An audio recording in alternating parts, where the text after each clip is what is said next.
Hello everyone, today we are going to learn how to rotate image with Inkscape. In here I will import example image, click file, go to import and I will use this image, click open. Use basic setting, okay. Now if you want to rotate this image, you can click in insert once. So the mark will be changed in a surrounding image. So you can rotate like from this point, or we can rotate in here.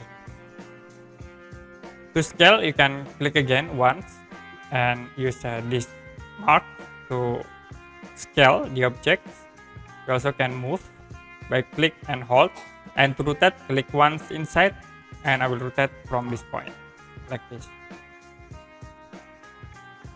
If you're done, you can click outside. And that's it, how to rotate image with Inkscape.